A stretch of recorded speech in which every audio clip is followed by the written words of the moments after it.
and campaigning for the definition or the establishment of crimes against present and future generations. When we look at the world today, we see that there are at least 2,600 legislations that protect corporations, and there are barely any that protect people, communities, and the environment. This documentary, Crimes Against the Future, is about how, unless we stop the destruction of a livable environment which is now going on, future generations will suffer. Indeed, people are suffering now. Climate change. Humans have become so powerful. We are altering the biological, physical, and chemical properties of the planet. We are in the time of the 6th greatest extinction in all of time on Earth. Global warming. Cars, as they exist and are driven at the moment, are responsible for a lot of the greenhouse gas emissions, the carbon emissions that are damaging the planet. Climate change is not a problem. Climate change is a symptom of a deeper problem. Life-destroying radioactivity caused by nuclear technology and more. The accident is not over for America's greatest nuclear power plant accident. 1 pound of plutonium, if adequately distributed, can kill everyone on Earth with lung cancer. Threat after threat. David Suzuki says. As a biologist, of course, I'm often interested in the question of human origins. When did we arise as a species, and where did we arise? And all of the evidence indicates that humans arose as a species in Africa 150,000 years ago. It's interesting, Africa, the Great Plains of Africa, were our home, where we evolved. Why we moved out of the plains of Africa is anyone's guess. Could be that population began to increase, resources became less common, but for whatever reasons, we began to move. And as we moved out of the plains of Africa, we were an invasive species. We came to new ecosystems without any idea of how the systems work. Holy, look at all those big birds with no wings. They're easy to catch and they taste yummy. And you can actually follow a wave of extinction of large animals as we moved across the planet. Well, what does that mean then? As we moved into new areas, we began to deplete plants and animals because we didn't have any idea how the systems worked. But eventually people had to say, hey, we're running out of stuff. What do we do? So you had two choices. You have to move and find more somewhere else, or you stay and say, we've got to live in a different way. And I believe the roots of indigenous knowledge all over the planet are found in those people who said, we've got to stay and learn from the experience of our ancestors. Our ancestors made mistakes. They suffered failures, they had successes. All of that was remembered and passed on from generation to generation. And that's why indigenous people all over the world are the one group of people that know how to live in a sustainable way. Now to Barbara Pyle, a veteran environmental journalist. We had an Earth Summit 20 years ago. In your opinion, what was the result or positive result from that one, and how can we improve on that? Exactly. Well, the Earth Summit 20 years ago produced a wonderful agenda. It produced the first climate change convention, the international agreement that governs action on trying to reduce greenhouse gas emissions and to adapt to climate change. It produced the Biodiversity Convention. It produced Agenda 21, which was an enormous 200-page long document of what should happen in all parts of our society, in the economy, in the education field, in the agriculture field and transport. But we were not very good at implementation. It's not that we did nothing, we did some things. The world is better than it would have been if we hadn't had Rio 20 years ago. But it's not getting better, it's drifting slowly down instead of drifting rapidly down. Now we've got to turn up the pace, move up a gear so that we actually improve the world rather than letting it deteriorate slowly. What is different now than, say, 20 years ago? We know more. We are much more aware as a public. The media have picked up environmental issues in a huge kind of way. I mean, the headlines today are just as much on environment as most other issues put together. So we are in a position of knowledge and awareness that is far advanced. But on the other hand, the situation is not so good. I mean, we've got more poor people in the world since 40 years ago, and certainly since Rio. We have less in the way of certain kinds of resources. Our species are becoming extinct at an alarming rate. Our climate is changing at a rate that's quite worrisome and indeed frightening if it really is the way scientists tell us it is. You know, we have to believe in all that. And what's terrible, I think, and what's for me the most important thing is when we talk about environment and all that, it's always, you know, it's going to be threatening, it's going to be costly, it's going to be difficult. No, it's a desirable future. So it's the Rio Plus 20 should be, this is the desirable future we need to build together. What we need now is to invent planet policies. We're having common goods, the atmosphere, the fisheries, lots of things. And we have to invent new tools, new institutions, new economy to manage that. We don't know how to do it yet. We are closing, you know, lots of things are happening. We're having panels everywhere. People are working on it, but we haven't found it yet. It's not there yet. So we have to get it. We have to get that. Otherwise, we're not going to manage. What are some of the strategies moving forward to get those kind of policies? I think we have to invent something like a world public opinion, and you're going to help us, if you don't mind, on that. Yes. We have to have all the civil society to get involved, much more stakeholders. You've got to have the local communities, cities, towns. We have to have the scientific community, we have to have the teachers, and we have to get all these people to put pressure on the government, because right now we've lost momentum. We have a sort of a désabusé people, disappointed after Copenhagen and all that. They don't believe so much in United Nations, in international community, so we have to, you know, wake them up again and say, come on, you have to stick to what you're doing. We have an agenda. There are lots of signs that on the horizon we're now heading for massive food shortages. It's not going to be fun when the price of food becomes so high that only a few people can afford it and the rest will have to starve. And I believe that the international community and even national governments are not paying adequate attention to this. So that's what is a major emerging issue. But the other emerging issue is that if we're going to get off this race to who's going to be over the cliff first, we are going to have to change many of our institutions and technologies. And these are not easy things to do because we got used to them and we're comfortable, and then vested interests, and people have a lot to gain by the status quo and keeping things going as they are. We call it business as usual. But business as usual is really heading for a fair number of disasters on many fronts. We've seen what it did to the financial system. Absolutely. We've seen what it's doing to the climate. To the Gulf. To the Gulf. We've seen what it's doing to the acidification of oceans, which is a very dangerous trend for life in the oceans. We've seen fisheries collapse. We're seeing, within the last literally few years, coral reefs being bleached at a rate that's never happened before. And in fact, many scientists think that we're into the 6th major extinction period. I mean, we're talking about a time which is comparable to when the dinosaurs disappeared. It's very serious. The green economy is an absolutely crucial issue, and that means how do we manage the world's economy so that we are less prodigal of the resources of the world, so that we don't run out of oil and other fossil fuels and other minerals, so that we use much more renewable energy, things that can keep going into future generations. Go ahead. At the moment, we are behaving in an incredibly wasteful way. Some people say that we are using every year 1.5 times what the planet can afford to be used up.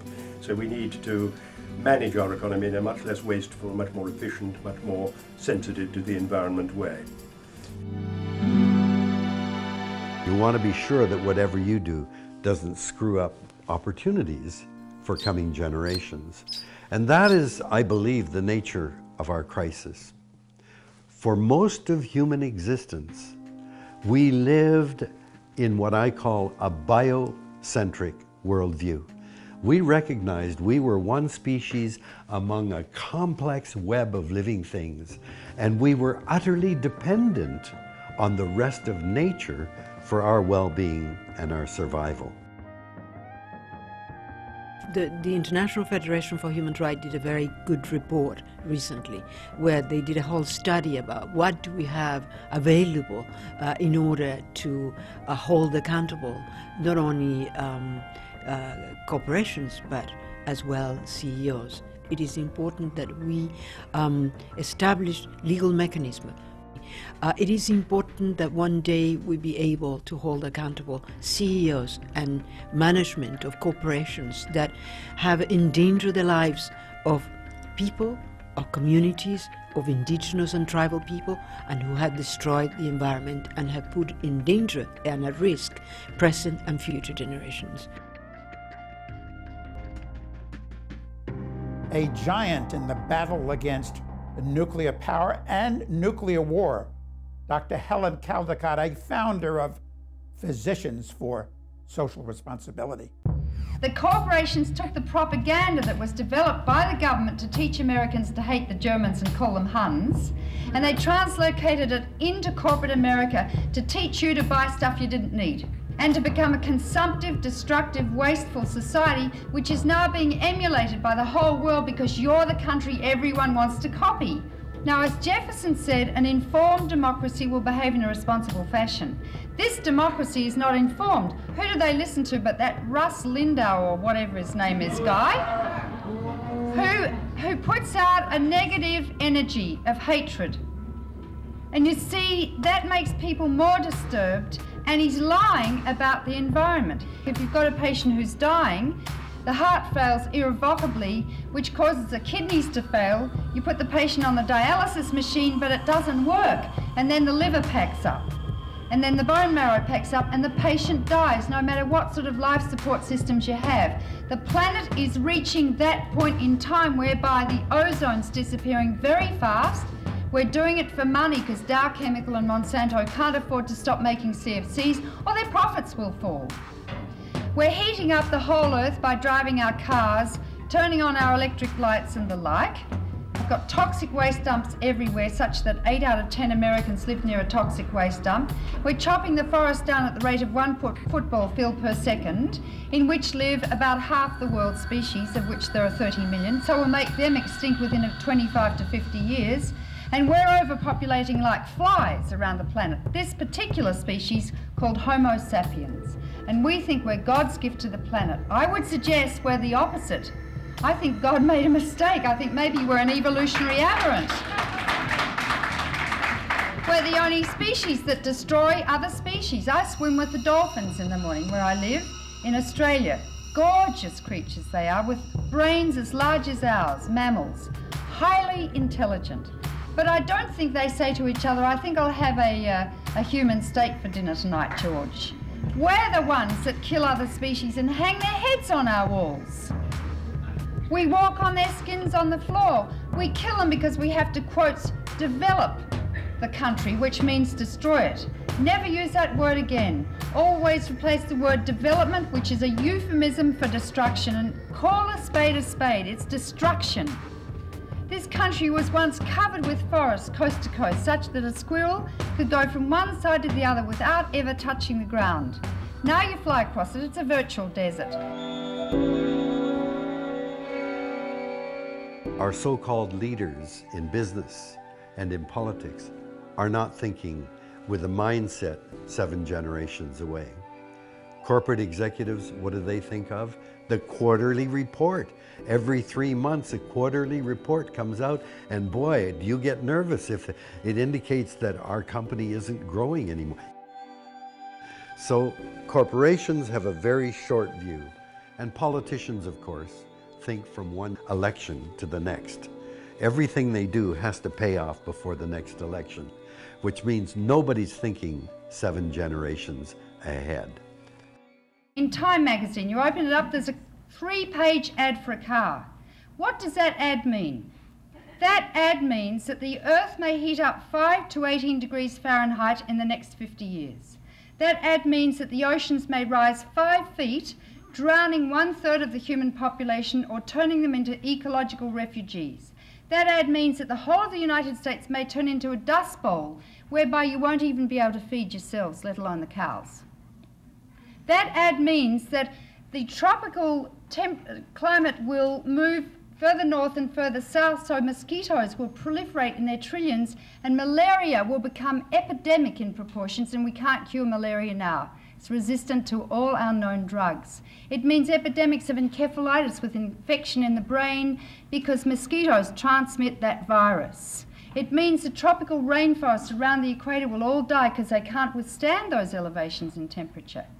That's what those car ads mean. They don't mean get in a car and go from 0 to 80 miles an hour in 2 seconds. They mean the death of the Earth. Now, Dr. Michio Kaku, a nuclear physicist, a scientist, a professor at the College of the City of New York. The general public believes that the reactor accident at 3 Mile Island is over because most of the damaged uranium fuel has been taken out of the core. However, they don't realize that there is enough debris, uranium debris, left inside that reactor to cause an accident to start up once again at 3 Mile Island. We've got 45,000 radioactive waste dumps in this country, and the stuff is leaching slowly, slowly into your water supply and concentrating into the food chain by orders of magnitude at each step. And you don't eat a fish or a vegetable, say, I can taste the cesium in this fish, because our senses were not adapted during evolution to pick up radioactive material. We don't know enough to do it in a sustainable way. And in the process, we are undermining the very things that keep us alive. The accident is not over for America's greatest nuclear power plant accident. Only 200 pounds of debris reforming at the bottom of that reactor would be sufficient to give you criticality to essentially start up the reactor accident all over again. In other words, if there is a fire, a chemical explosion, perhaps a hydrogen gas explosion, or even human error, and the core begins to jostle a bit and uranium debris reforms at the bottom of the reactor, it is now generally believed that the accident could start all over again. The neutron count would start to rise, water would start to boil once again, enormous heat would be generated, however, this time without any of the safety systems intact. 1 pound of plutonium, if adequately distributed, can kill everyone on Earth with lung cancer. If I die of lung cancer caused by plutonium and I'm cremated, the plutonium doesn't disappear, it just goes out the chimney, so you can breathe it in. Ad infinitum, forevermore. The body thinks plutonium is iron, so it handles it like iron, combines it in the hemoglobin molecule, stores it in the liver where it causes liver cancer. It crosses the placenta. The placenta lets very few things pass, viruses, bacteria, or toxic chemicals. Plutonium gets through. In the first 3 months of intrauterine life, the baby forms all its organs. After that, it just grows in size. So if plutonium lodges in the fetus or the embryo, in the first 3 months, it can kill a cell that's going to form the brain, or the right arm, or the septum of the heart. That's what thalidomide did years ago that pregnant women took to alleviate morning sickness, and their babies were born literally without arms. That's the sort of thing plutonium does, only it lasts to do it to fetus after fetus for the rest of time, not just humans. And we're in a way the least important species on the planet because we're not threatened. Most other species are, and there are 30 million of them, and many of them also have embryos that can be damaged by plutonium. Plutonium is the most carcinogenic substance known, and it also damages the genes in the sperm. And what that means to future generations, only God knows. But there are 3,000 genetic diseases. Those diseases will increase in frequency as the generations pass on. Randy Hayes, long a fighter for a livable environment with Foundation Earth. In economics, they say you externalize the costs, or externalize the pollution, and somebody else pays those costs, or the future pays the cost, so to speak, or a species that goes extinct pays the cost, or literally, if somebody gets cancer from the pollution dumped, they pay the cost in the hospital rooms or with their own death, right? And so that shifting of responsibility is really fundamental to this. It's less, in my mind, about the costs. Like a true cost economy is something that Foundation Earth is calling for, but it's really a responsible economy that we're calling for. Ozone's disappearing so rapidly that in Australia, on the news every night, the weatherman has a graph of the ultraviolet radiation, mild, moderate or severe. I had a skin cancer burnt off my face before I left. Malignant melanoma, a very dangerous form of skin cancer, has doubled in the last 10 years. We can't change nature, but we can change ourselves. And I think this is the challenge we face. Hunter Lovins, long a crusader for energy we can live with, now with natural capitalism solutions. We work with companies, communities, countries on ways to implement sustainability more profitably.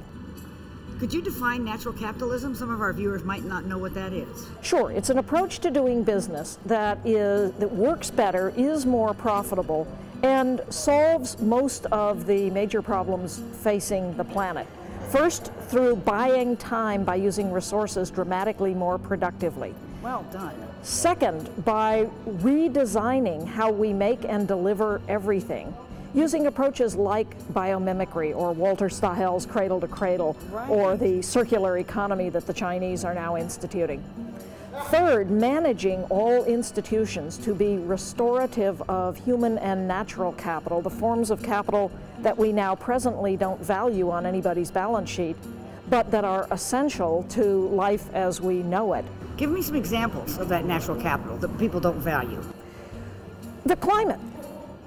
Most of agriculture in the world depends on a very narrow climatic regime. Right. We are losing climate stability.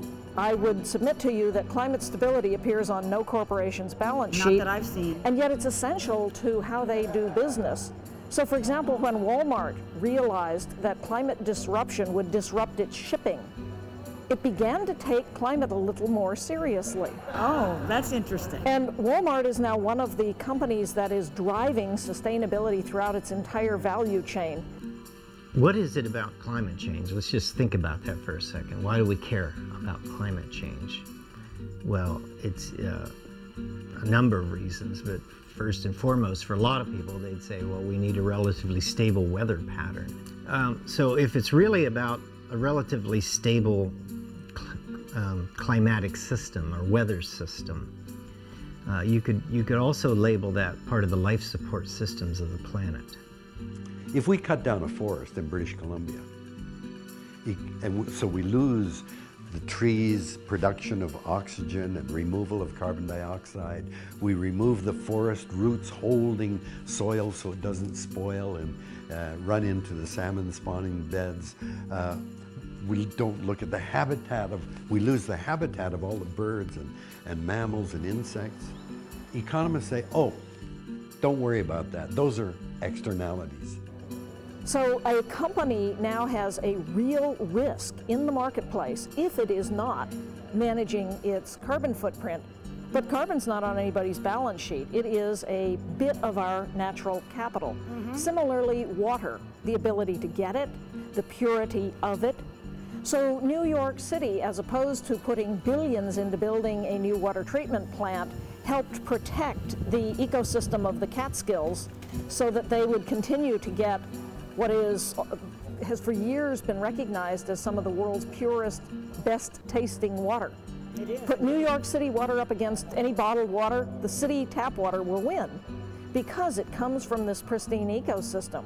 Well, the city realized if we protect that ecosystem, it will cost us less to deliver higher quality. And it's just a simple watershed management Yes. plan, isn't it? Yes, exactly. But it is recognizing the economic value to the city of this ecosystem. We are seeing companies now that are prospering because they are using resources more efficiently, because they're driving their innovation with approaches like biomimicry, asking nature, how do you do it? Take, for example, a seashell. It's immediately next to the creature's body. Mm-hmm. It is made in ocean temperature. No big heat. When we make ceramics, and a seashell, the inner lining of a seashell is better than the best ceramics we know how to make. Right. We put them in very high temperature kilns. The seashell assembles at the molecular level right next to the creature's body. So the guys at Sandia Labs said, wait a minute, we got to be at least as smart as an abalone. How's it doing it? And they found that the abalone, or any little sea creature, excretes a protein that creates an electrically charged framework onto which seawater deposits out at the molecular level this very beautiful inner shell. It's basically probably calcium or something. It's right? calcium carbonate and a polymer in alternating layers. So they took an electrically charged silicon substrate and dipped it in alternating baths of calcium carbonate and a polymer, and the stuff self-assembled at the molecular level just the way it does for the abalone. This is genius. Think about this as the future of industry. Yeah, it is emulating nature's genius. In the north, in the affluent countries where industrialization is much more advanced, we feel that technology has to go back to nature. You have to essentially learn and be inspired by nature to be able essentially to do the things that we normally do with large quantities of iron and zinc and aluminum and all the other things. We need to be able to do at much less resource cost. And that kind of technology, we might call it green economy version 2. We've even been calling it the blue economy because in essence, we are wasting large quantities of materials, like for example, razor blades. Men around the world shave every day, and they throw away their razor blades after a while. Now, those razor blades add up to a huge amount of metal, of titanium, very expensive metals. One could save all that, and we've developed, are developing technologies, for example, using silk made by spiders, which can do a much better job of shaving without any use of titanium. Every subsequent generation of a cell phone should leave less and less of an ecological footprint. It should internalize those pollution externalities, those pollution impacts. It should reduce them, you know, and yet that's not the policy. This is the promise of the green economy, and there are, all the information that we need is known. We have the technologies. This approach of biomimicry was laid out 10 years ago by a marvelous woman named Janine Benyus, who is now being hired by all these big companies to help them ask nature, how do you do it? Like, what color is a peacock? All colors. Brown. Brown? The color pigment of a peacock is brown. What you see with that iridescence is structure. My goodness. And so there are companies in Japan making billboards with changing structure so that they can change color and have all this iridescence of a peacock. Or a little Namibian beetle has, if you look closely at its outer shell, it has little bumps. The bumps are hydrophilic. They like water at the tip and hydrophobic on the side. The dew collects on the tips of these little bumps and then rolls down into the creature's mouth. So companies are now gathering water out of the air in even desert areas. And what does something like this look like? Not, you know, there's the beetle level. What is the... The great sheets called fog catchers. Fog catchers. That the water then runs off, and this is pure drinkable water, even in a desert area. We've only begun to look at nature's wisdom. Nature's had 3.8 billion years of solving all the problems facing life on Earth. We clever humans heat, beat, and treat and think that we're so clever. Real cleverness is asking nature. and operating as nature does. Nature runs on sunlight. It doesn't run on fossil fuels. Nature shops locally. It gets everything it needs from its area. Nature has no waste. The output of any process is food for some other. Nature makes everything at ambient temperature, next to something that's alive. Nature has a marvelous set of operating instructions if we're only smart enough to learn from it. There are all the ideas for a start that come up in the climate change debate about generating our energy from renewable sources rather than using up all of the fossil fuels from the past. There are ideas about managing our agriculture and our use of natural resources in ways that protect the world's biodiversity and natural resources. There are ways of managing our oceans so as to better protect all the natural resources there instead of overfishing them and destroying the fish stocks and the coral reefs and all the other wonderful marine resources. This is all very encouraging. I mean, how do we get this information out to the world so they can see there's really hope if we apply ourselves? We have the technology. Let's start using that to bring the world together to solve the world's problems. And then let's portray a vision of what living in a green economy would be like. Hunter has laid out many of the solutions. We must act on them. We can have a clean, green, livable planet. We indeed can have safe, clean, green energy that we can live with. The one sure thing is we're all going to die. Life is a terminal illness. And we're all going to die, and it's precious. Every day is so precious. And those flowers, I mean, in 10 years, will we be smelling a rose, or will we be looking at plastic roses because the ozone is so destroyed, the roses are dead? I don't know. If we have a responsibility to future generations, I believe this is an intergenerational crime. It is criminal to destroy a part of the planet, a future that our children should take for granted. What's going on with this? Humans have always considered our children and our grandchildren's futures as our highest priority. We wanted the world to be a better place for them to have better opportunities than we had. But today we are undermining the very things that keep us alive and healthy. If that's not criminal, I don't know what is.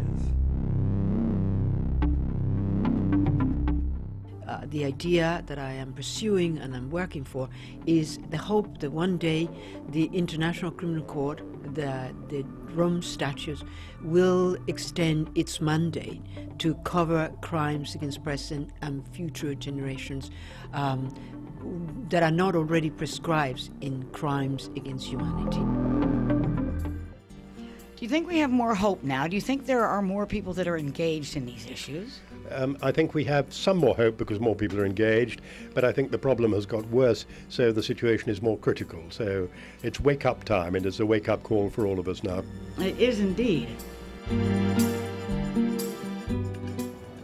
Again, we can leverage the very best of technology to begin solving the world's problems. You are really a breath of fresh air. I'm telling you, I love these solutions. Well, you know what Pogo said? We're confronted by insurmountable opportunities. I really believe you have to, it's the positive side which is important. Mm-hmm. And you have to show the images of the society of a better world. I mean, if you don't show that, people will not, people are afraid of the future. You know, all the movement in history were made by people who thought the children would live a better life. Of course. Yes, and now suddenly people think, are my children going to live a better life than me? It's going to be worse. No, we're going to go on that trend of building making a better life. Absolutely. We have to. Absolutely. It's a moral imperative. Yes, come on. We can't leave a worse planet. Let's get to work. Yeah. I'm ready. All of us together must act together to save the planet, to save life on the planet. I'm Karl Grossman. Thank you for watching.